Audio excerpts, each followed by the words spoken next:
सब बोलेंगे हालेलुया। गुब्बारा ना, बस ठीक है, फिर ठीक है, कोई गल नहीं। ताली बजाकर थैंक्स करें परमेश्वर का। आज कितने लोग आनंदित हैं प्रभु की हजूरी में? वाह, प्रेज द लॉर्ड। आप तो स्वर्गदूतों के जैसे लग रहे हो सब लोग। सब बोलेंगे हालेलुया। अपने पड़ोसी को बोलो, थकना नहीं, रुकना नहीं, आगे बढ़ना है। आमीन। जो प्रभु ने दिया है उससे प्रभु का काम करना है। जो प्रभु ने किया है उसे और बढ़ाना है। हम प्रभु के घर में हैं, उसके भवन में हैं। सावधानी से बैठो और सावधानी से सुनो, क्योंकि हम परमेश्वर के भवन में हैं। आमीन। प्रभु का धन्यवाद हो। आज के संडे सर्विस में मैं प्रभु का दास आप सभी लोगों का स्वागत करता हूं। चमकौर साहिब चर्च में आपका वेलकम करता हूं। परमेश्वर का थैंक्स हो। आज Holi garments, white garments meeting है। और जो गारमेंट्स वाइट हैं ये हमारी पवित्रता को, प्योरिटी को, शुद्धता को दर्शाते हैं। और जो वाइट गारमेंट मीटिंग है ये कुछ सालों से हम नहीं कर रहे, ये तकरीबन 30-35 साल से हम करते आ रहे हैं। और बहुत पुराने समय से होली गारमेंट मीटिंग, जो सफ़ेद कपड़े पहनकर आना, वैसे तो मेरा तो ये विश्वास और मेरा ये कहना है कि हर एतवार को ही हमें सफ़ेद कपड़ों में आना चाहिए, वाइट कपड़ों में आना चाहिए। सिर्फ जो हमारे मेन इवेंट्स होते हैं जैसे ईस्टर या क्रिसमस डे, उस पर खुली छुट्टी मिलनी चाहिए कि जो मर्जी पहनो, लेकिन बाकी दिनों में हमें वाइट ही पहनना चाहिए। तो that would be much better, that would be much looks much better, वो और ज़्यादा अच्छा लगेगा। प्रभु का धन्यवाद हो। आप सबका आज होली गारमेंट्स मीटिंग में स्वागत है। ताली बजा के पवित्र आत्मा का स्वागत करेंगे सब लोग।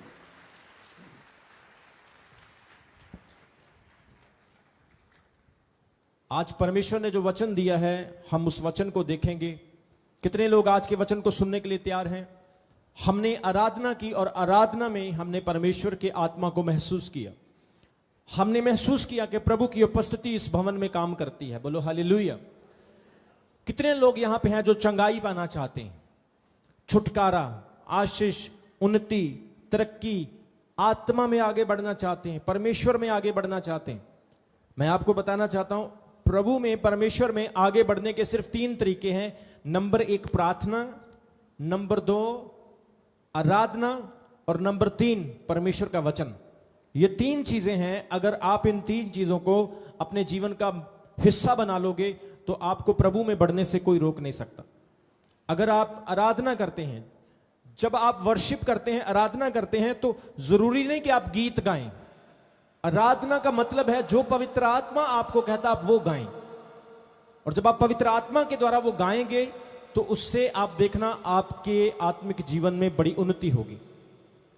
अभी मैं जैसे गा रहा था, रात को जब मैं प्रार्थना करता हूं, मैं जब वर्शिप करता हूं, तो मैं जो पवित्र आत्मा मुझे कहता है मैं गुनगुनाता हूं। और वो गुनगुनाने से परमेश्वर की सामर्थ्य और ज्यादा काम करती है।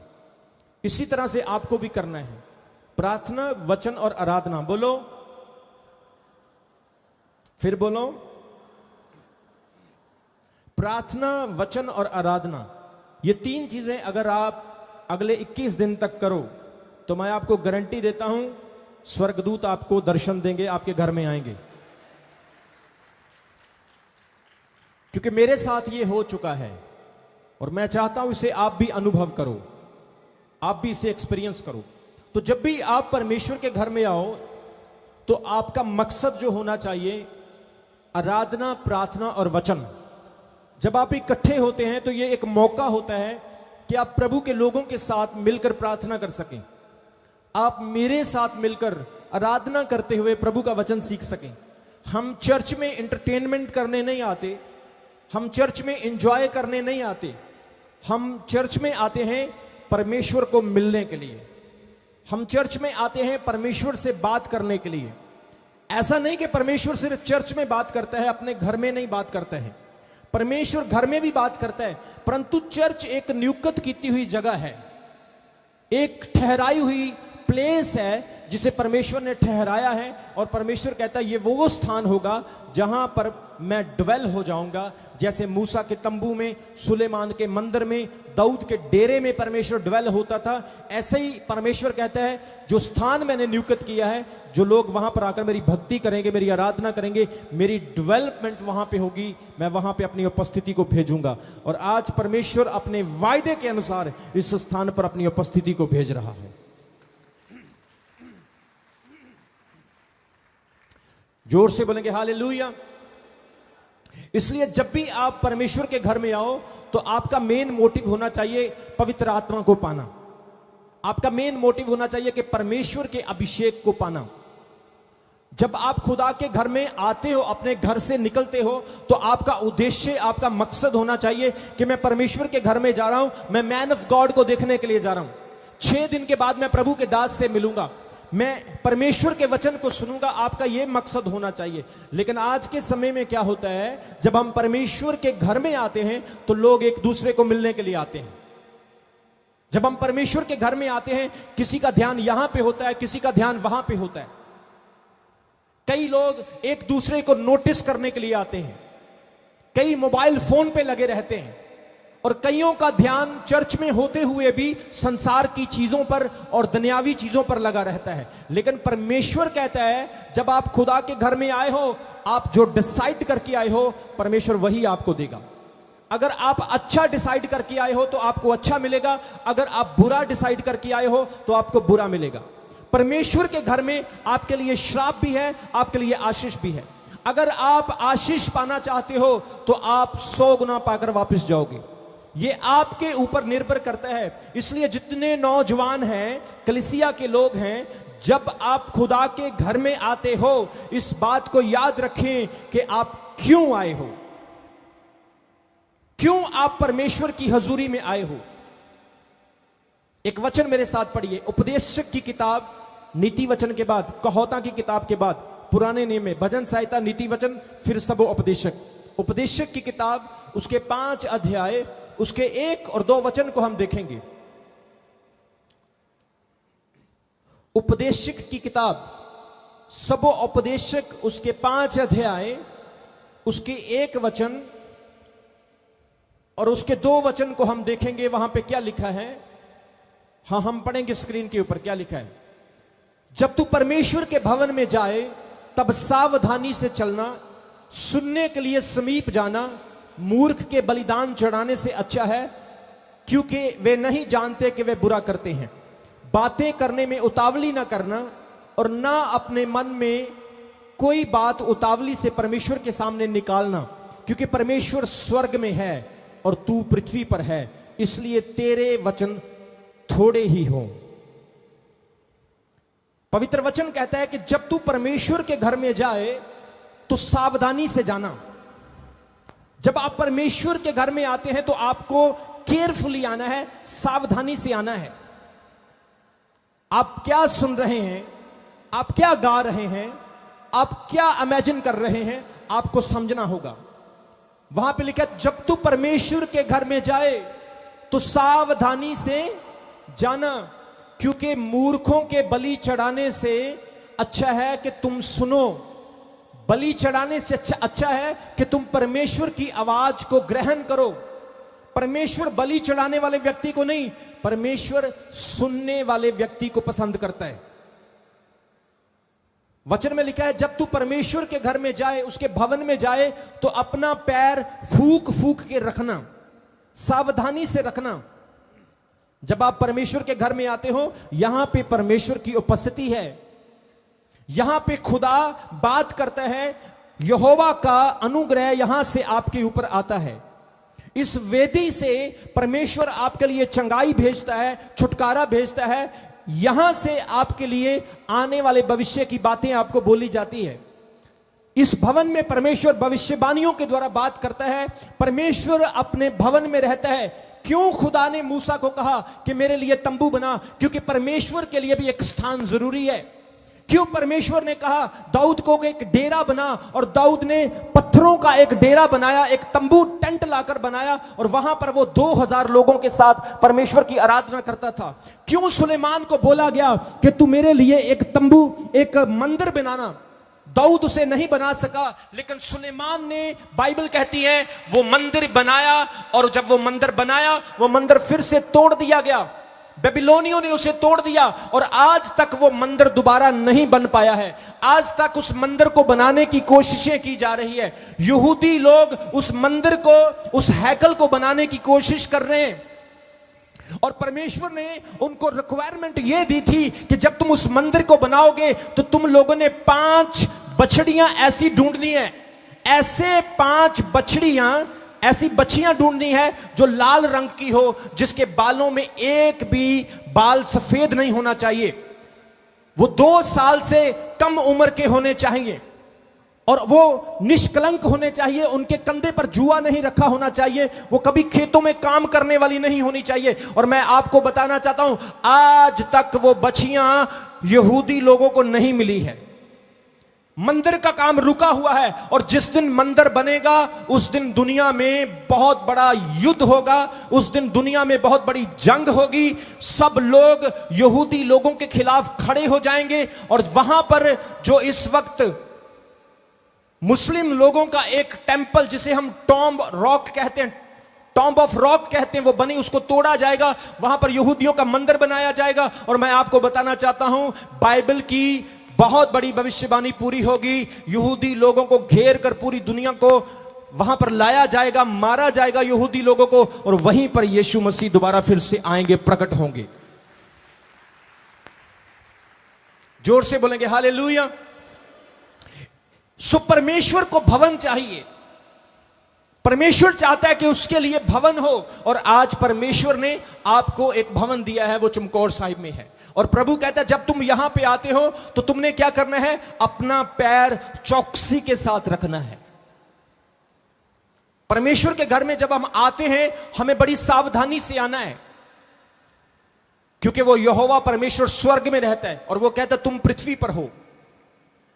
अगर तुम आशीष पाना चाहते हो तो उससे डरो, अगर तुम ब्लेस होना चाहते हो तो उसकी आवाज को सुनो, अगर तुम चाहते हो कि परमेश्वर तुम्हारी जिंदगी को बदले तो तुम परमेश्वर के सामने आओ, उसे गिड़गिड़ा करके प्रार्थना करो, खुदा के सामने अपने दिल को खोलो। वो परमेश्वर कोई मजाक नहीं है, वो परमेश्वर कोई छोटा नहीं है, वो परमेश्वर कोई काल्पनिक नहीं है। वो परमेश्वर जिसने आकाश और पृथ्वी को बनाया है, जिसके बोलने से धरती और आसमान कांपते हैं, जिसके आने से स्वर्गदूत उसके सामने झुक जाते हैं, वो खुदा जो एलोहीम एडोनाई एल शडाई है, वो परमेश्वर जो कहता है और पूरा करता है, वो खुदा अपने भवन में होता है। और वो कहता है जब तुम उसकी हजूरी में इकट्ठे होते हो, सावधानी से आओ, डर डर के आओ, पैर फूक फूक कर रखो, क्योंकि वो यहोवा परमेश्वर महान परमेश्वर है।